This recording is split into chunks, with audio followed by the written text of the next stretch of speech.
Keritot 25a.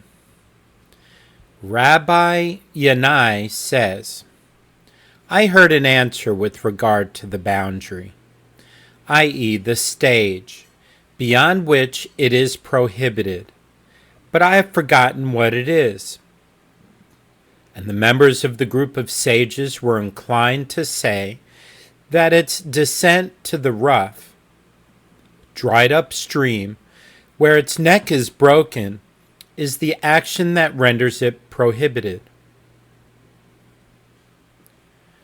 Rav Hamnuna said, From where do I say that the prohibition takes effect when the animal is alive? I say it from that which we learned in a Mishnah. Hulin 81b. With regard to one who slaughters the red heifer of purification, or an ox that was sentenced to be stoned, or a heifer whose neck is broken, all of which are animals from which deriving benefit is prohibited. Rabbi Shimon exempts one who slaughters them from receiving lashes for violating the prohibition of the slaughter of a mother and its offspring, if the mother was slaughtered on the same day, and the rabbis deem him liable. Rav Hamnuna explains his proof. Granted, according to my opinion, that I say the prohibition takes effect from the time when the animal is alive. Rabbi Shimon and the rabbis disagree with regard to this matter. As Rabbi Shimon holds, slaughter that does not render the animal fit for consumption is not considered slaughter. The slaughter of the heifer does not render it fit for consumption, as it was already prohibited to derive benefit from the animal while it is alive. Therefore, he does not violate the prohibition against slaughtering a mother and its offspring. Rav Hamnuna continues, and the rabbis say, slaughter that does not render the animal fit for consumption is considered slaughter, and therefore he is liable for the slaughter of a mother and its offspring. But if you say that the prohibition does not take effect until after the breaking of the neck of the heifer, why does Rabbi Shimon exempt him? It is a slaughter that renders the animal fit for consumption. And if you would say the reason is that Rabbi Shimon holds that one who performs the breaking of the neck of the heifer by slaughter has performed the mitzvah in a fit manner, and consequently that slaughter rendered the heifer prohibited with regard to deriving benefit from it, and it is therefore unfit for consumption.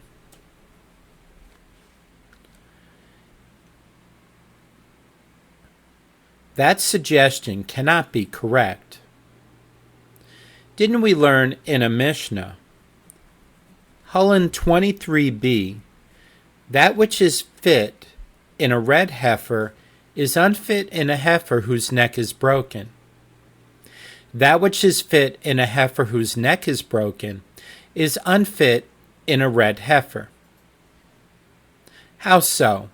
With regard to the red heifer, it is fit with slaughter. It is unfit with breaking the neck. With regard to the heifer whose neck is to be broken, it is fit with breaking the neck. It is unfit with slaughter. Rava, who holds that the prohibition takes effect only from when the heifer's neck is broken, was silent, as he had no immediate answer.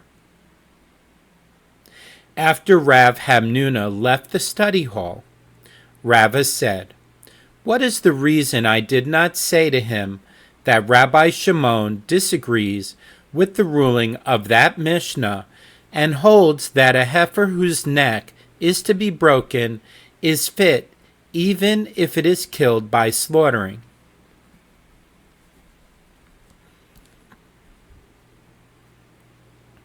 The Gemara notes, but if Rava had given that answer, Rav Hamnuna could have said to you in response to that claim,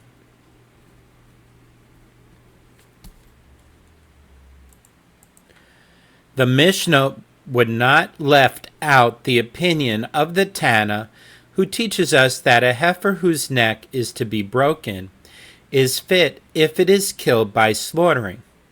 In other words, there should be some source for this opinion, and in the absence of a source, there is no basis for saying that this is the opinion of Rabbi Shimon. Rava said, "From where do I say that the prohibition takes effect when the animal's neck is broken? I say it from that which we learned in the Mishnah. In the case of a heifer whose neck is broken, that is not so. If the identity of the murderer is discovered before the heifer's neck was broken, it shall go out and graze among the flock, as it is not consecrated, like all other animals. And if you say that the prohibition takes effect from the time when the animal is alive, why does it go out and graze among the flock? Wasn't the animal prohibited already from when it was alive?" The Gemara rejects this proof. One should teach the Mishnah as follows. If the identity of the murderer is discovered before the heifer was fit for having its neck broken, i.e., before it descended to a rough, dried-up stream, it shall go out and graze among the flock. But after that time, it is prohibited to derive benefit from the animal. Rava raises a further difficulty. Say the latter clause of the Mishnah. But if the identity of the murderer was discovered after the heifer's neck was broken, it shall be buried in its place. This indicates that the prohibition takes effect only after the heifer's neck is broken. The Gemara rejects this proof in a similar manner. Teach that the Mishnah says, if the identity of the murderer was discovered after the heifer was fit for having its neck broken, it shall be buried. Rava continues to ask, if so, say the latter clause of the Mishnah. The reason for this halakha is that from the outset, the heifer whose neck is broken comes to atone for a situation of uncertainty.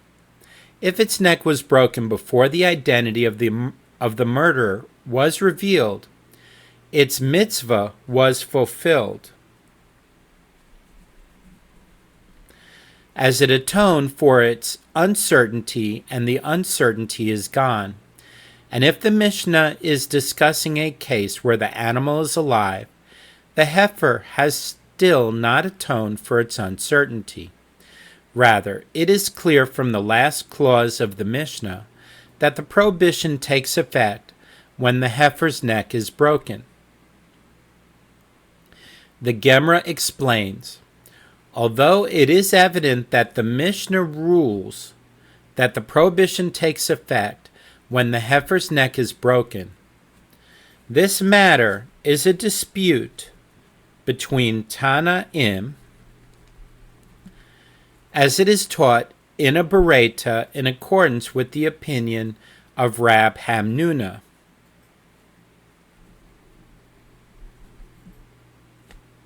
It is stated in the Torah that there are offerings that enable one to partake of sacrificial foods, e.g., the guilt offering of a leper, and there are offerings that atone, e.g., a sin offering or guilt offering.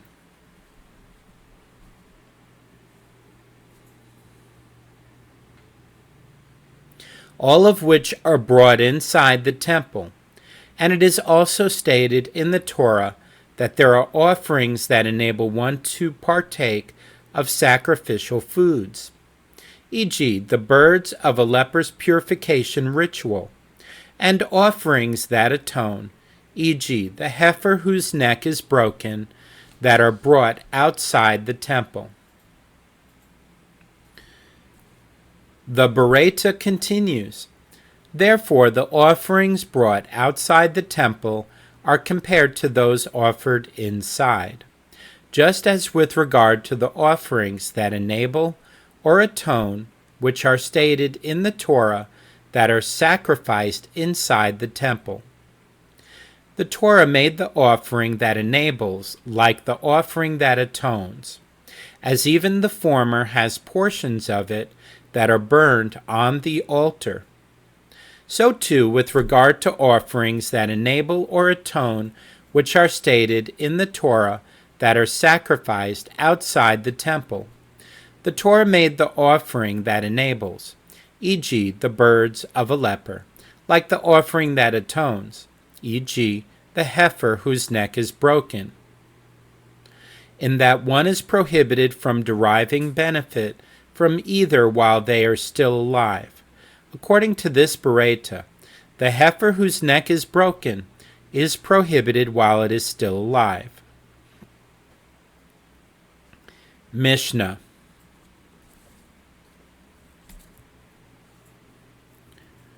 Rabbi Eliezer says, a person may volunteer to bring a provisional guilt offering every day and at any time that he chooses, even if there is no uncertainty as to whether he sinned. And this type of offering was called the guilt offering of the pious, as they brought it due to their constant concern that they might have sinned. They said about Bava ben Buta that he would volunteer to bring a provisional guilt offering every day, except for one day after Yom Kippur, when he would not bring the offering. Bava ben Buta said, I take an oath by this abode of the divine presence that if they would have allowed me, I would have brought a guilt offering even on that day. But they would say to me, wait until you enter into a situation of potential uncertainty. And the rabbis say, one brings a provisional guilt offering only in a case where there is uncertainty as to whether he performed a sin, for whose intentional performance one is liable to receive karet, and for whose unwitting performance one is liable to bring a sin offering.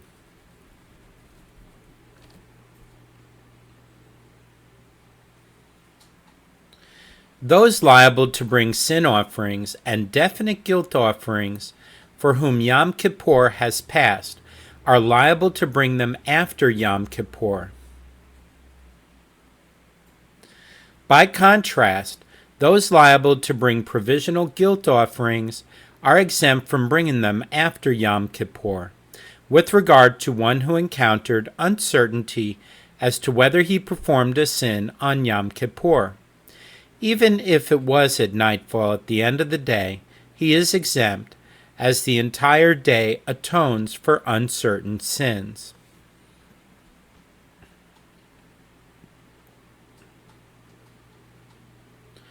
A woman upon whom it is incumbent to bring a bird sin offering due to uncertainty, e.g., uncertainty with regard to whether or not her miscarriage obligated her to bring the sin offering of a woman who gave birth, for whom Yom Kippur has passed, is liable to bring it after Yom Kippur.